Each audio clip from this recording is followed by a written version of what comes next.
The International Crimes Tribunal starts investigation against 10 people, including Sheikh Hasina, on allegations of crimes against humanity.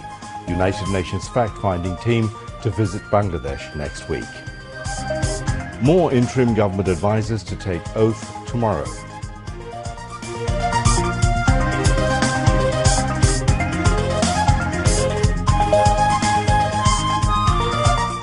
British and Singapore Prime Minister and Sri Lankan President greet Chief Advisor Dr. Mohammed Yunus, expressed desire to work with new government.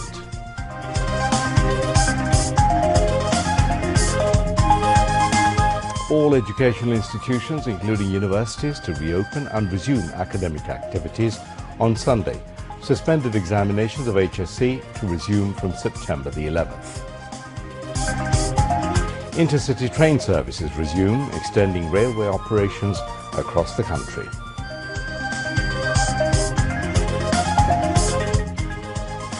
Commodity prices decreasing due to rise of supply, monitoring effects by students and absence of extortion. 40 more Palestinians killed in Israeli attacks on Gaza, with ceasefire talks resuming in Qatar.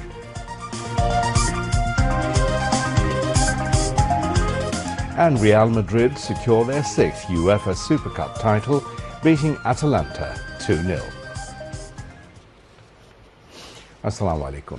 This is News at 10. I'm Mahmoud Rahman. Let's move on now to the details. The investigation team of the International Crimes Tribunal, ICT, today started probing into the genocide and crimes against humanity case lodged against ousted Prime Minister Sheikh Hasina and others after recording the allegations as a case. M. Atar Rahman, Deputy Director Administration of the ICT Investigation Agency, said experts have opined that the charges can be put on trial under the sections 3.2 and 4.1 and 4.2 of the International Crimes Tribunal Act 1973. Ghazi M.H. Tamim, the lawyer who filed the petition, told newsmen this morning that the accusation of genocide and crimes against humanity has been recorded as a case. Also, an investigation officer has been appointed in the case, and the team has started reviewing by collecting the newspapers of the time of the incident. Yesterday, a complaint was filed to the coordinator of the ICT's investigation team on behalf of Muhammad Bulbul Kabir, father of Arif Ahmed Siam, a student who succumbed to his injuries 2 days after being shot by police during the anti-discrimination student movement in Savar on August the 5th. Fallen ex-Prime Minister Sheikh Hasina, Awami League General Secretary Obaidul Qadir, former Home Minister Asaduzaman Khan Kamal, former State Minister for ICT Zunaid Ahmed Polok, former State Minister for Information Muhammad Ali Arafat, several ministers of the ousted government, state ministers and parliament members, former Inspector General of Police Chaudhry Abdullah Al-Mamun, Dhaka Metropolitan Detective Chief Harun al-Rashid, former Dhaka Metropolitan Police Commissioner Habibur Rahman, and some other police officers and members, leaders and workers of Awami League, Chhatru League and Jubo League and Awami League's other affiliated organizations, with some RAB officers and members, were accused of genocide and crimes against humanity in the complaint. Meanwhile, the UN resident coordinator to Bangladesh, Gwyn Lewis, said a UN technical team will arrive in Dhaka next week to investigate into the killings and injuries during the anti-discrimination student movement. She said this after a call on Foreign Affairs Advisor Tawhid Hussain today. Gwyn Lewis said the immediate past Awami League government wanted to involve the United Nations in its investigation team, but the UN did not accept it. This time, the UN is going to form an independent probe commission financed by itself, and the work plan and time limit will be finalized soon. Gwyn Lewis hoped that the investigation will be done impartially. There would be a UN-led mission. We have some technical colleagues who are arriving in country next week, and they will do the initial fact-finding. But the mandate, the details, how the team will work with the government, all still need to be agreed and ironed out. So that's what we discussed, that there would be further dialogue and collaboration along those lines. Earlier yesterday, United Nations Human Rights High Commissioner Vilka Turk while talking with Chief Advisor Professor Dr. Mohammed Yunus over phone, said an investigation team will arrive in Bangladesh. More advisors are set to take oath as members of the interim government led by Chief Advisor, Nobel laureate Professor Dr. Mohammed Yunus at Bangabhavan tomorrow afternoon. President's Press Secretary Mohammed Join al-Abidin said this afternoon that the swearing-in ceremony will take place at Bangabhavan Darbar Hall at 4 p.m. on Friday, but details, including the names of proposed advisors, couldn't be known immediately. Earlier, 17 advisors of Dr. Mohammed Yunus's led interim government were sworn in 3 phases, starting on August the 8th, following the fall of Sheikh Hasina's government in the anti-discrimination student movement. Hasina resigned and fled to India on August the 5th. On that day, the cabinet was dissolved. Later, on August the 6th, the president dissolved the 12th Jatiyo সংসদ. Later, Russian ambassador to Bangladesh, Alexander Mantitsky, paid a call on foreign advisor Mohammad Tawhid Hussain. After the call on, the ambassador said implementation of Rupur nuclear project may be delayed on account of the current crisis, but it is not difficult to overcome. Besides, Japanese ambassador in Dhaka, Iwama Kiminori, also called on foreign affairs advisor Tawhid Hussain. He said, as a development partner, Japan will continue its support to Bangladesh. You know that Russia is assisting your country in energy security. Rupur nuclear power plant is under construction. This year in December we expect one event. It will be physical startup of the Unit 1. We have discussed the basic stance, and we would do whatever we could do in response to the priorities of this, the current government. We will discuss with the current government under the leadership of Dr. Yunus. জাপানের সাথে আমাদের সম্পর্ক অত্যন্ত ভালো, আপনারা সবাই জানেন। Japanese রাষ্ট্রদূত আমাদের এই সরকারকে ওয়েলকাম করেছেন। আমি তাদেরকে ধন্যবাদ দিয়েছি যে জাপান সম্বন্ধে বাংলাদেশে ইন জেনারেল একটা ভালো ফিলিং আছে এবং সেটা তারাও জানেন। রোহিঙ্গা প্রসঙ্গে আমি তাদের সহায়তা চেয়েছি। যেহেতু রাশিয়ার বিরুদ্ধে স্যাংশন আছে আমাদেরকে এবং আমাদের যা পজিশন, যে স্যাংশন রেজিমের ভিতর দিয়ে আমরা যেটুকু সহায়তা করতে পারি, যেটুকু ইন্টারাকশন করতে পারি, সেটার ম্যাক্সিমাম আমরা করতে চাই, কারণ রাশিয়া আমাদেরকে তদানীত সোভিয়েত ইউনিয়ন আমাদের মুক্তিযুদ্ধের সময় বিরাট সহায়তা দিয়েছে। British Prime Minister Keir Starmer congratulated Dr. Mohammed Yunus on being appointed Chief Advisor of the interim government in Bangladesh.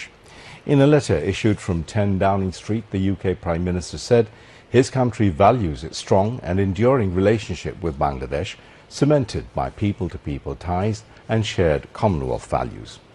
In the letter, he extended his assurance to support Bangladesh interim government to restore peace, law and order and prosperity. The United Kingdom looks forward to working with interim government as it creates a peaceful transition to an inclusive democratic future, he said.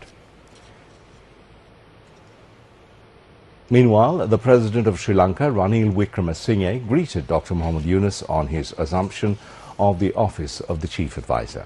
The Sri Lankan President made a congratulatory phone call to Dr. Yunus and greeted him on his assumption of the leadership of the interim government of Bangladesh.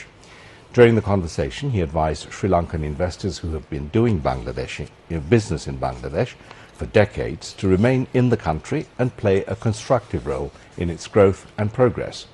Dr. Mohammed Yunus also invited the Sri Lankan president to visit Bangladesh at his convenient time. Besides, Singapore Prime Minister Lawrence Wong has congratulated Chief Advisor of the interim government, Dr. Mohammed Yunus. In the congratulatory letter, the Singapore Prime Minister said the interim government has started work to restore stability in Bangladesh. Peace and prosperity will return to Bangladesh under the leadership of Dr. Yunus, where people of all communities will live together, he said. Lawrence Wong hoped that existing friendly relations with Bangladesh will be further strengthened. The Ministry of Education has instructed authorities concerned to reopen all the educational institutions of the country and start academic activities from August the 18th next. The Secondary and Higher Education Division of the Ministry issued a notification signed by Deputy Secretary Mosammat Rahima Akhtar to this end today. The notification said, as per the directives of Chief Adviser Dr. Mohammed Yunus, all concerned have been requested to take necessary steps to open the educational institutions and start academic activities from Sunday. Meanwhile, the postponed Higher Secondary Certificate, HSC, and equivalent examinations will resume on September the 11th. A notification signed by Professor Dr. Mohammed Abul Bashar, the convener of the Inter-Education Board Examination Control Committee and controller of Dhaka Secondary and Higher Secondary Education Board, was issued in this regard today. The new schedule was published on the Dhaka Education Board website. The anti-discrimination student movement launched an extensive sit-in program at Shahbag demanding 4 points, including the trial of all killings under the Sheikh Hasina government. The protesters announced to continue their program in the streets until their 4-point demand are met. Sarjis Alam, the coordinator of the anti-discrimination student movement, said the trial of all killings and forced disappearances under the rule of the Sheikh Hasina regime during the last 16 years will have to be done at an international crimes tribunal. Another coordinator, Hasnat Abdullah, said the Awami League has destroyed the country's sovereignty.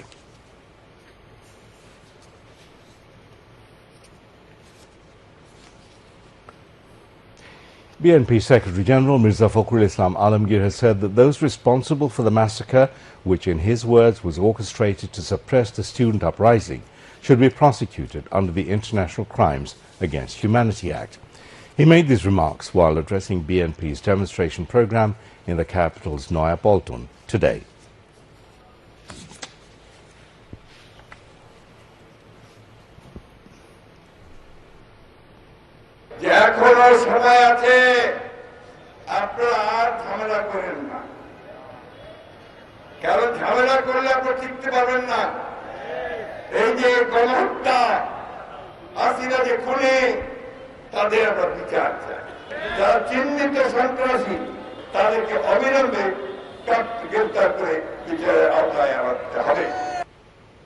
Presided over by BNP Standing Committee member Salima Rahman, the event was also addressed by BNP Standing Committee member Mirza Abbas, advisor of BNP Chairperson Abdus Salam, and BNP Joint Secretary General Khairul Kobir Khokon.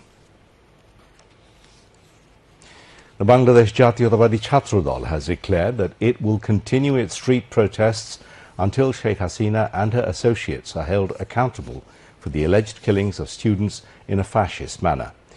This announcement was made today during the Chhatra Dal sit-in program at the Central Shahid Minar in the capital. Chhatra Dal President Rakibul Islam Rakib, General Secretary Nasiruddin Nasir, and other leaders from the Central Chhatra Dal were present. The program also paid tribute to the martyrs of the anti-discrimination student movement. The operation of Intercity Trains resumed today following a 27-day suspension. On the first day, the Netrakona-bound Mohanganj Express left Kamalapur railway station at 1:15 p.m. as the first train of the day. A total of 38 pairs of intercity trains and 25 mail and commuter trains will move on the day. Talking to BTV, passengers expressed their happiness as the operation of intercity trains resumed. They hope that the interim government will work to stop sales of tickets in the black market. Earlier, the operation of freight trains resumed on Monday, while mail, express, local and commuter trains resumed on Tuesday. Prices of daily commodities have started to decline as its supply increased and extortion in the transport sector stopped. Mass people across the country are enjoying the benefit of the government initiative. All kinds of vegetables were seen today selling 20 to 30 taka lower in the kitchen market in the capital. Green chili is selling at 200 to 220 taka. The traders said prices of daily commodities decreased as the trend of extortion declined remarkably following the mass upsurge. They said people are enjoying the benefit as the supply of daily commodities increased. They said the price of the daily necessities will decline naturally if the extortion in the transport sector and business syndicate of different commodities is totally stopped. Meanwhile, the students have urged shopkeepers to hang the price list in front of their shops. Mass people said the trend of controlling price of the daily necessities, prohibition of extortion in transport sector and deactivation of the syndicate system must prevail in future. Janaza of al-alqsa Sajid, a student of Jagannath University who was killed in police firing during the anti-discrimination student movement, was held at his ancestral home in Tangail. Information and Communications Technology Advisor Nahid Islam joined the Janaza of Sajid at Bilkukti village of Bittara Union in Tangail this morning. Later he consoled the bereaved family members and relatives of Sajid. The ICT advisor said that those who brutally killed ordinary students and people during the anti-discrimination students movement will be brought under law and stern actions will be taken against all of them. Sajid sustained bullet injuries from police during the anti-discrimination students movement on the 4th of August in Dhaka. Later on Wednesday, he succumbed to his injuries while undergoing treatment at a hospital in Dhaka. The LGD Adviser of the interim government, A.F. Hassan Arif, has said work is progressing to collect information about the absentee public representatives of municipality, Upazila Council, District Council and city corporations across the country. He said this while speaking at a press conference at the Secretariat today. The LGD Adviser said necessary measures will be taken following the law against the mayor of city corporations and chairman of district and Upazila Council and municipality who are not attending office. He said executive officers of the city corporations, Upazila and unions will do work in the absence of the mayor or chairman. Students of different educational institutions in the capital city were seen to work along with traffic police like other days in easing traffic congestion. The move plays an important role in bringing normalcy in city life.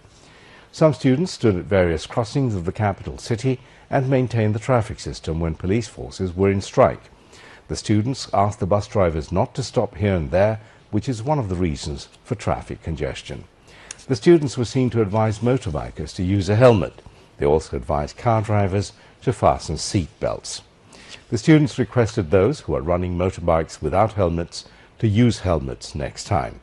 The situation improved further when traffic police and Ansar members joined the students. People praised the voluntary activities and gestures of the students. They expressed hope that peace and calm will be restored in every nook and corner of the capital city soon in the hands of the new generation. Students, activists of different political parties and members of social organizations in Chattogram are guarding temples, homes and establishments of minorities at night so that none can jeopardize communal harmony. As a result, Hindu communities now performing their religious rituals smoothly. BTV's Chattogram correspondent reports that at Nobograho Temple near Laldiki area in Chattogram city, hundreds of Hindu men and women offer prayers every day. There were no incidents of arson on Nobograho Temple after the fall of the Awami League government, but rumours spread out to India that the temple was set on fire. Leaders and members of Hindu community said there were no incidents of arson on the temple. Madrasa students, as well as Muniria Jubo Tabligh and Hifazat-e-Islam, guarded temples and establishments of the Hindu community in different Hindu inhabited areas, including Rawzan and Hathazari. On now to international news. Qatari and Egyptian mediators are set to negotiate a long-awaited ceasefire deal for Gaza, which is scheduled to take place today in Doha, the capital of Qatar. Israel has confirmed that its representatives will attend the discussions, though it remains uncertain whether Hamas will participate. The U.S. hopes the ceasefire will deter Iran from directly attacking Israel, potentially preventing a broader regional conflict. Meanwhile, Hamas has urged mediators to adopt U.S. President Joe Biden's proposal rather than engaging in new ceasefire negotiations, arguing that additional talks would only grant Israel more time to its operation in Gaza. On the other hand, a senior Iranian security official has warned that if the ceasefire talks collapse and Israel appears unwilling to negotiate, Iran and Hezbollah may launch coordinated attacks against Israel. Meanwhile, the Gaza Health Ministry reports that 40 people have been killed in the latest Israeli attack, bringing the total death toll in Gaza to 40,005. Ukraine says its forces are continuing their advance into Russian territory, moving forward in several directions. Russia's western border region of Kursk came under a surprise attack last week, leading Russian authorities to declare a state of emergency in the area. Ukrainian President Volodymyr Zelensky said troops had advanced 1 to 2 kilometers further into Kursk since Wednesday morning and had also captured 100 Russian soldiers, but Russia claims it has stopped any further advances. Russian President Vladimir Putin has vowed to push out the Ukrainian troops. He has described the offensive as a Western-backed scheme to give Kyiv a stronger hand in possible future ceasefire talks. The World Health Organization, WHO, has declared the Mpox outbreak in parts of Africa a public health emergency of international concern.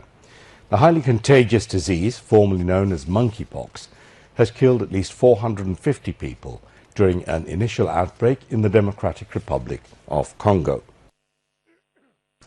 It has now spread across parts of Central and East Africa, and scientists are concerned about how fast a new variant of the disease is spreading and its high fatality rate. WHO Chief Tedros Adhanom Ghebreyesus said the potential for further spread within Africa and beyond is very worrying. A coordinated international response is essential to stop this outbreak and save lives, he said. Mpox causes flu-like symptoms, skin lesions, and can be fatal, with 4 in 100 cases leading to death. A Dhaka Court today placed former Deputy Speaker Shamsul Haq Tuku, former ICT State Minister Zunaid Ahmed Polok, and Dhaka University Chhatra League General Secretary Tanveer Hassan Shoykot on 10-day remand each for murdering a rickshaw puller on July the 19th. As the trio was produced before the court this afternoon, investigation officer of the case and Bolton Model Thana Sub-Inspector Mohammed Yusuf pleaded for 10-day remand for each for the sake of proper investigation. Dhaka Metropolitan Magistrate Rashidul Alam accepted the plea and remanded them for 10 days each. According to the case, on July 19 at around 7 p.m, a clash broke out between some mobs and police near Bolton Model Thana, Bortola Goli area. Police fired several rounds of bullets aiming the miscreants who were earlier vandalizing and setting parked vehicles in the area on fire. During the clash, Kamal Mia, 39, received bullet injury. He was rushed to Dhaka Medical College and Hospital, where the duty doctors declared him dead. Fatima Khatun, wife of the deceased, filed a case with Bolton Model Thana the next day. On Wednesday, Tuku, Polok and Shoykot were arrested from the city's Nikunjo residential area. On now to weather.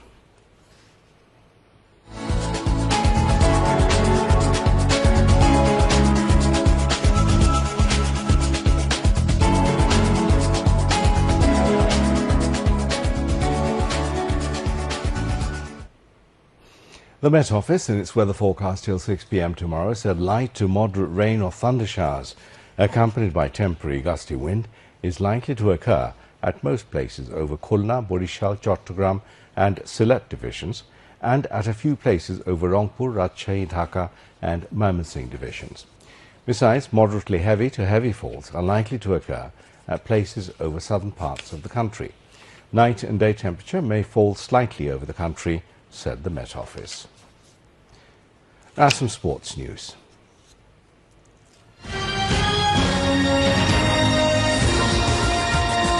Real Madrid won their record 6th European Super Cup with a 2-0 seal the title in the 68th minute from a pass from Jude Bellingham. Now to end the news, here again are the main points. International Crimes Tribunal starts investigation against 10 people, including Sheikh Hasina, on allegations of crimes against humanity. United Nations fact-finding team to visit Bangladesh next week.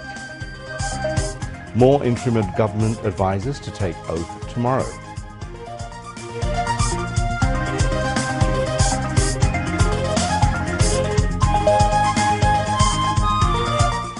British and Singapore Prime Minister and Sri Lankan President Greek Chief Adviser Dr. Mohammed Yunus expressed desire to work with new government.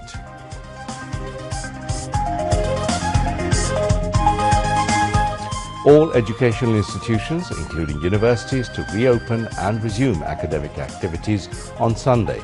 Suspended examinations of HSC to resume from September the 11th. Intercity train services resume, extending railway operations across the country. Commodity prices decreasing due to rise of supply, monitoring efforts by students and absence of extortion.